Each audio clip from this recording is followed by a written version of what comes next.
안녕하세요. 저는 서울에 사는 30대 회사원입니다. 요즘 너무 머릿속이 복잡해서 사연을 보내봅니다. 어려서부터 경찰이 꿈이었던 저는 대학을 졸업하고 경찰 공무원 시험을 준비했습니다. 하지만 매년 아슬아슬하게 떨어지고 한 번만 더 해보자, 또 한 번만 해보자, 이렇게 준비를 하며 7년이라는 시간이 지나갔습니다. 제 자신이 너무 지쳐서 경찰의 꿈을 접고 이제 그냥 취직을 하게 되었는데요. 운 좋게 회사에 입사를 하게 되었는데 문제는 이때부터였습니다. 사회생활 경험이 전무하고 아르바이트도 해본 적이 없었기 때문에 회사 생활에 적응하는 것이 너무 힘들었습니다. 하나 일이 끝나기 전에 또 다른 일이 오고 프로젝트가 생기고 회의가 여러 개가 되면서 서류들이 하나하나 책상에 쌓이기 시작했고 깜빡하며 기간 내에 처리하지 못하는 일도 많아졌습니다. 생각해야 할 것, 해야 할 것들이 너무 많은데 저의 역량이 부족한지 저는 이도저도 제대로 못하는 사람이더라고요. 당연히 상사에게 꾸지람을 듣는 일도 늘어났습니다. 최근에는 미팅 시간을 혼동해서 클라이언트를 계속 기다리게 하는 일이 벌어졌었습니다. 요즘 드는 생각은 경찰 공무원 시험을 포기하지 말고 더 준비해 볼 걸 그랬나? 괜히 취직한 거 아닌가? 정말 내가 회사 생활에 맞는 사람은 아닌 것 같은데 하는 생각이 들고 회사를 그만두고 다른 일을 해볼까 하는 생각이 들기도 하고 그러면서도 또 쉽게 도전은 잘 못하겠더라고요. 다른 사람들은 다들 자신의 길을 잘 찾아서 살아가고 있는 것 같은데 저는 도대체 어떻게 살아가야 할지 잘 모르겠어요. 너무 답답해서 사연을 보내봅니다.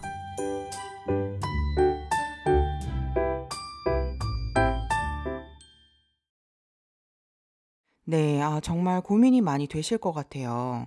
그럼 오늘도 강사님과 사연과 관련해서 이야기를 나눠보겠습니다. 강사님?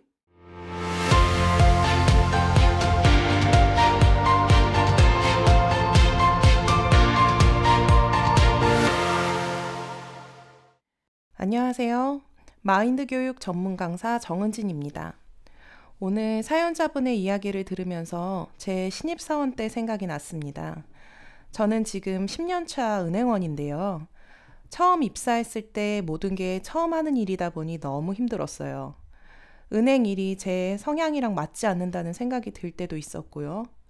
앞에 앉은 고객의 업무를 보면서 전화가 오면 전화도 받아야 되고 대기 고객이 많은 날은 정신없이 일하다 보면 마감할 때 돈이 맞지 않아서 당황스러웠던 경험도 많았어요. 그리고 가장 힘들었던 건 진상 고객을 상대하는 일이었는데요.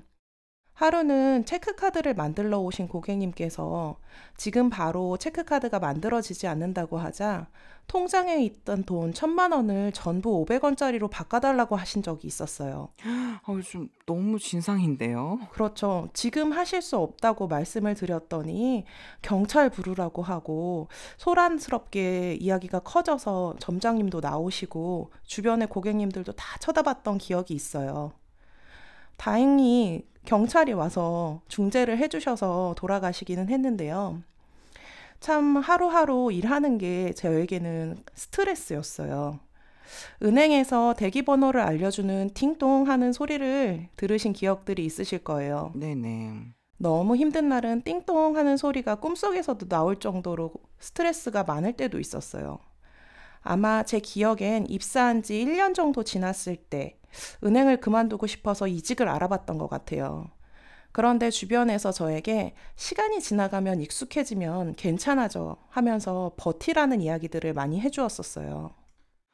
저도 회사에서 근무해봤지만 진짜 처음에 적응할 때는 익숙해지면 괜찮아 이런 생각을 가지고 좀 버텼던 것 같아요. 좀 시간이 약이긴 하더라고요. 맞아요.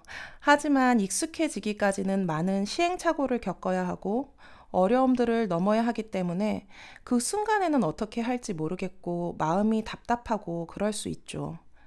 오늘 사연자분도 회사가 맞지 않는 것 같은 생각, 공무원 준비를 계속할 걸 그랬나 하는 후회, 다른 일을 찾아봐야 하는 고민, 여러 가지 복잡한 생각으로 고민이 많으시다고 했는데요.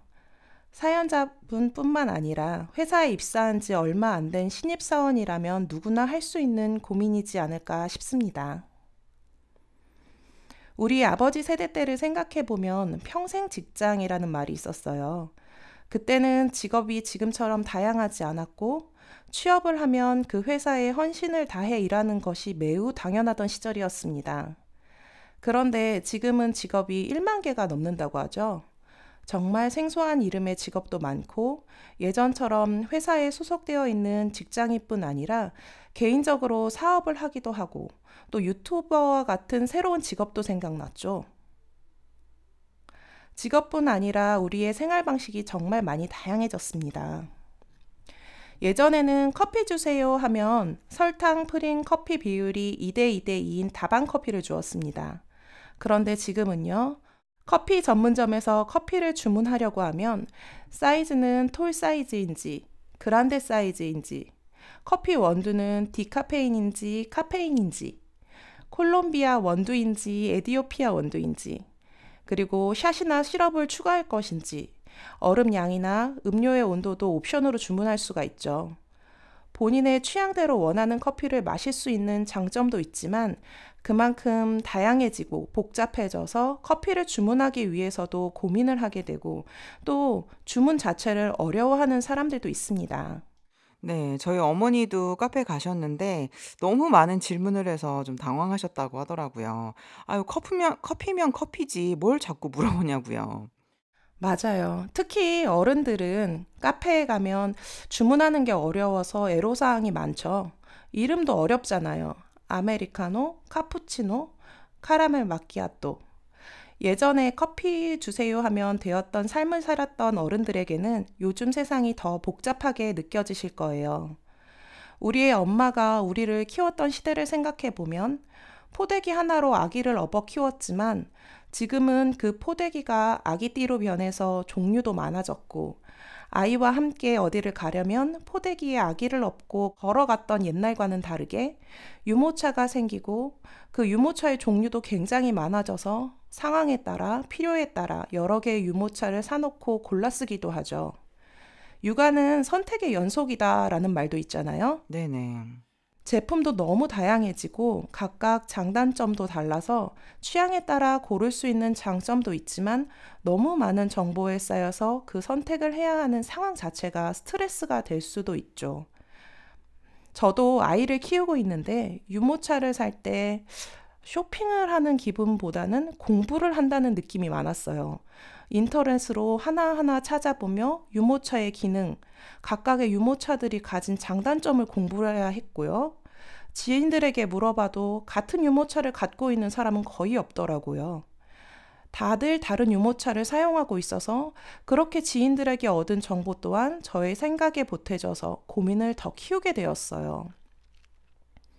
그런데 여러분, 혹시 아는 게 병이다라는 말을 들어보셨나요? 네네. 인터넷으로 쉽게 정보들을 알 수 있는 아주 편한 세상이 되었지만 그렇게 쉽게 얻게 되는 정보의 과다로 오히려 우리는 하지 않아도 될 고민들과 걱정들을 하게 되기도 합니다.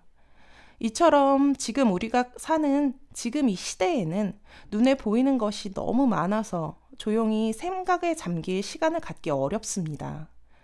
삶의 방식만 다양하고 복잡해진 것이 아니라 그에 따라 우리의 생각도 굉장히 다양해지고 복잡해진 것이죠. 우리를 둘러싼 환경이 복잡해지고 생각이 복잡해지니 너무 많은 생각을 하다가 결국 제대로 된 생각을 하지 못하게 됩니다. 생각이 복잡해지면서 불면증으로 이어지기도 하는데요.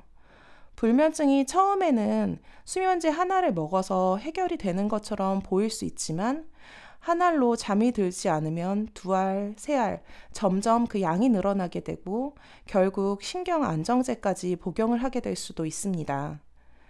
이러한 이야기가 조금 극단적으로 들릴 수도 있지만 실제로 그렇게 지내고 있는 현대인들이 많아지고 있고 점점 심해지면서 극단적인 행동으로 이어지기도 한다는 거죠. 오늘 사연자분도 굉장히 생각에 복잡하여 결정 내리지 못하고 하루하루 고민 속에서 살고 계신 거죠. 이렇게 복잡해진 생각은 정리를 하면서 살아야 합니다. 바쁜 일상에 쫓겨 그리고 복잡해진 삶의 방식 속에서 많은 고민을 하면서 지내지만 생각이 정리되어 있지 않으면 지금 우리에게 어떤 문제가 있는지, 그 문제가 왜 발생했는지, 그렇다면 어떻게 풀어야 하는지 깊이 사고를 해야 하는데 빠르게 변하는 이 세상에서 깊은 사고를 하는 것이 점점 어려워지고 있습니다. 생활 자체가 너무 복잡하고 늘 쫓기듯 바쁘게 살기 때문에 깊이 사고하고 결론을 내는 게 아니라 눈앞에 즉흥적인 단상들을 따라가면서 즉흥적으로 문제를 풀어가게 되는 거죠. 누구나 살다 보면 죽고 싶을 만큼 힘든 일을 겪을 수 있습니다. 하지만 그런다고 해서 모든 사람들이 극단적인 선택을 하는 것은 아닙니다. 평소 생각할 줄 아는 사람, 마음이 정돈되어 있는 사람은 내가 지금 죽으면 부모님이 얼마나 고통스러워 하실까? 동생이 얼마나 슬퍼할까? 등을 생각하면서 마음을 돌이킬 수 있습니다. 자신의 죽음이 가족과 주변에 끼칠 영향을 생각해보고 함부로 죽어서는 안 되겠다는 깊은 사고력이 불행을 피해갈 수 있게 되는 것이죠. 여러분은 휴대폰을 얼마 만에 한 번씩 바꾸시나요? 저는 보통 2년 약정이 지나면 그때 새로 나온 최신 휴대폰으로 바꾸곤 합니다.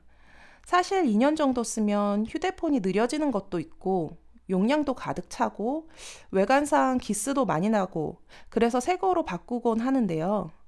요즘 휴대폰들은 매년 새로운 기종이 개발되어 나오고 있어요.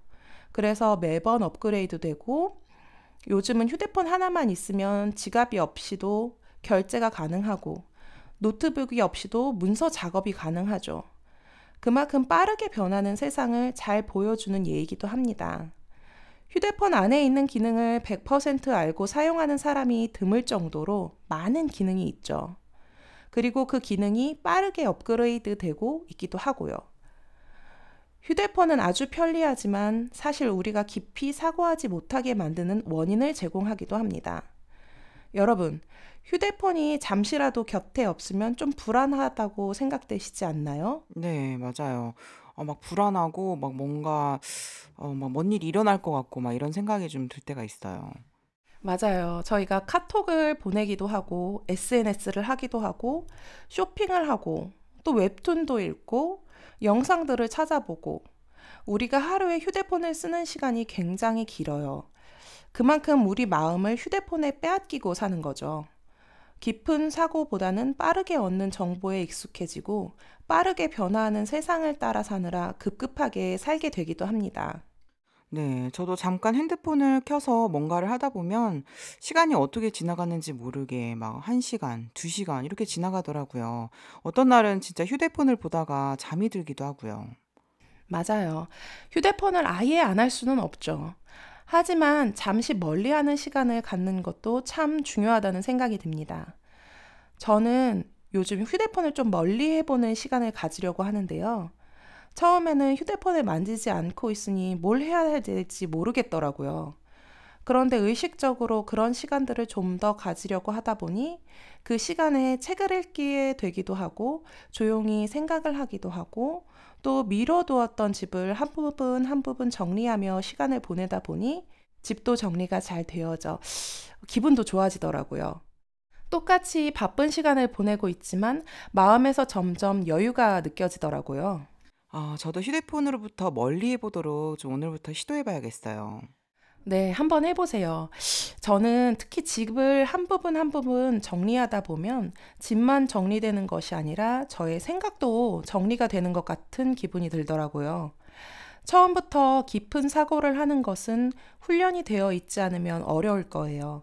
그렇다면 저는 먼저 정리를 해보라고 제안해드리고 싶습니다.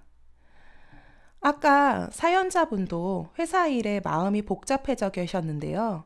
복잡한 머릿속의 생각을 정리해보는 사소한 몇 가지를 알려드릴게요. 저 역시 일을 배우던 신입사원 때 일을 잘 하시는 대리님들을 유심히 관찰해 보면서 얻은 건데요.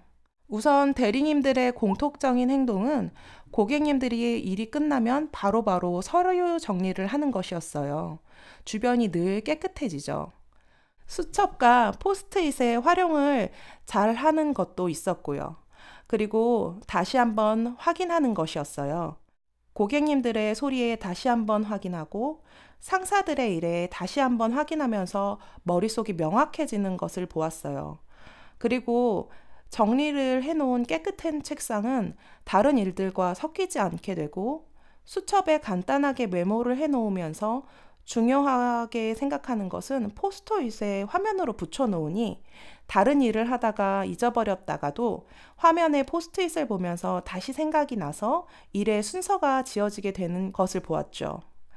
단연간 근무를 하시던 대리님들도 사소해 보이는 정리정돈과 메모 정리가 몸에 배이고 습관이 되어져서 일을 잘 하시는 것이었어요. 선배님들의 정리와 메모, 다시 묻는 것, 이런 사소한 것들로부터 정리를 해나가 보면 사연자분도 좀 생각해서 정리되실 수 있을 것 같아요. 네, 그럴 것이라고 생각됩니다. 저도 그랬고요. 요즘엔 자격증 중에 정리정돈 자격증이라는 것이 나왔다고 합니다. 정리 컨설턴트라고 불리며 공간에 효율적으로 사용할 수 있도록 올바른 물건의 소유 방법과 수납 시스템을 알려주고 도와주는 직업이라고 하는데요. 내 생각도 전문가가 머릿속에서 나타나 정리를 해준다면 좋겠지만 현실은 그럴 수 없죠. 그렇기 때문에 매일매일 들어지는 생각들을 조금씩 단순하게 정리해보면 좋겠습니다. 빠르게 변화하고 복잡해진 생활 속에서 우리도 모르게 우리 마음에 불필요한 것들이 많이 쌓이게 되는데요.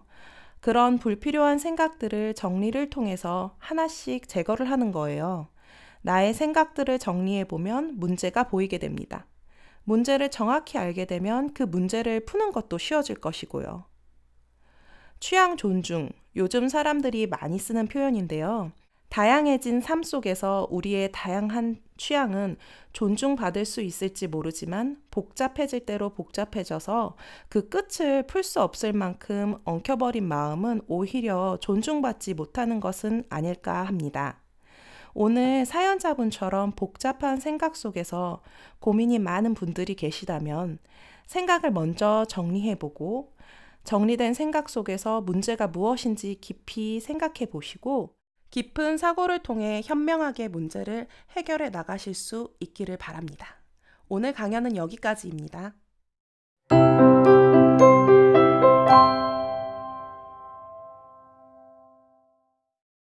네, 오늘은 다양해진 삶과 복잡해진 마음이란 주제로 이야기를 나누었습니다. 우리 마음속에 오랫도록 간직해야 할 것은 복잡한 생각이 아니라 감사와 행복한 마음인데요. 여러분의 마음에도 복잡한 마음을 정리하시고 이 강연을 통해서 또 마음을 정리하시고 잊고 있었던 행복을 찾으시길 바랍니다. 강사님 나와주셔서 감사합니다. 감사합니다.